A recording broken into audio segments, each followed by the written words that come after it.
Hi అండి, welcome back to our channel అమ్మ చేతి మధురం. ఇవాల్టి వీడియోలో స్పెషల్ రెసిపీ షుగర్ యాడ్ చేసుకోకుండా బాదం పొడిని ఎలా తయారు చేయాలో చూద్దాము. నేను షుగర్ బదులు పటిక బెల్లం యాడ్ చేస్తున్నాను. అదేనండి, మనం మిశ్రీ అని షుగర్ క్యాండీ అని అంటాం కదా, దాన్ని యాడ్ చేసుకొని ఇవాల్టి వీడియోలో చాలా రుచిగా ఉండే బాదం పొడిని తయారు చేసేసుకుందాము. గ్యాస్ ఆన్ చేసుకొని ఫ్రైయింగ్ ప్యాన్ పెట్టుకొని 1 కప్పు వరకు బాదం పప్పు యాడ్ చేసుకొని గ్యాస్ని లో ఫ్లేమ్లోకి టర్న్ చేసుకొని దగ్గర ఉండి కలుపుకుంటూ ఉండాలి.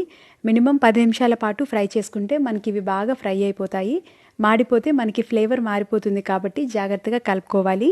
ఇవి బాగా ఫ్రై చేసుకున్న తర్వాత గ్యాస్ ఆఫ్ చేసుకొని చల్లగా అయ్యేంతవరకు పక్కన పెట్టుకుందాము. ఇప్పుడు ఒక మిక్సీ జార్ తీసుకొని ఇందులో 1 కప్పు ప్లస్ 3/4 కప్పు వరకు పటిక బెల్లం యాడ్ చేసుకుందాము. మీ దగ్గర పటిక బెల్లం లావుగా అనిపిస్తే కొంచెం దంచి యాడ్ చేసుకోండి. మనకి మిక్సీ జార్లో అప్పుడు ప్రాబ్లం లేకుండా ఈక్వల్గా గ్రైండ్ చేసుకోవచ్చు. 12 నుంచి 13 వరకు ఇలాచి కూడా యాడ్ చేసుకొని సాఫ్ట్ పౌడర్ లాగా గ్రైండ్ చేసుకోవాలి.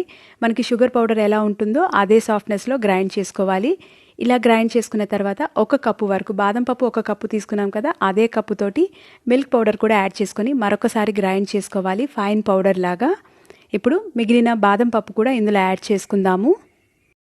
బాదం పప్పుల్ని కూడా ఫైన్ పౌడర్ లాగా గ్రైండ్ చేసుకున్నాను. మీకు ఒకవేళ ఫైన్ పౌడర్లా ఇష్టం లేకపోతే కొంచెం కోర్స్ లాగా గ్రైండ్ చేసుకుంటే మిల్క్ తాగేటప్పుడు పంటికి పప్పులు తగులుతూ చాలా టేస్టీగా ఉంటాయి.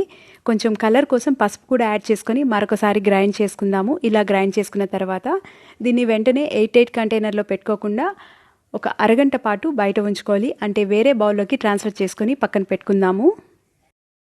బయట తీసుకునే బాదం పౌడర్ టేస్ట్ రావాలి అంటే ఖచ్చితంగా మిల్క్ పౌడర్ యాడ్ చేసుకుంటేనే మనకి పర్ఫెక్ట్గా ఆ టేస్ట్ వస్తుంది. కొంచెం సేపు పక్కన పెట్టుకున్న తర్వాత గ్లాస్ జార్లోకి కానీ ప్లాస్టిక్ కంటైనర్లోకి కానీ ట్రాన్స్ఫర్ చేసుకొని ఎక్కువ రోజులు స్టోర్ చేసుకోవచ్చు. ఇందులో మిల్క్ పౌడర్ కూడా యాడ్ చేసుకున్నాం కాబట్టి మీకు మిల్క్ తాగడం ఇష్టం లేకపోతే వాటర్ని బాయిల్ చేసుకొని అంటే హాట్ వాటర్లో మీకు తగినంత పౌడర్ యాడ్ చేసుకొని మీ టేస్ట్కి తగినట్లుగా 2-3 నిమిషాల పాటు బాగా బాయిల్ చేసుకున్న తర్వాత కూడా సర్వ్ చేసుకోవచ్చు. పిల్లలకైతే మిల్క్లో యాడ్ చేసి ఇవ్వండి, చాలా హెల్తీగా చాలా యాక్టివ్గా ఉంటారు.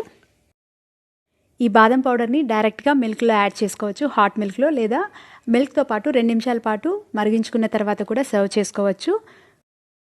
మిల్క్ ప్యాన్లోకి 1 గ్లాస్ వరకు మిల్క్ యాడ్ చేసుకొని మిల్క్ బాగా బాయిల్ అయిన తర్వాత 2 స్పూన్ల వరకు బాదం పొడి యాడ్ చేసుకుందాము.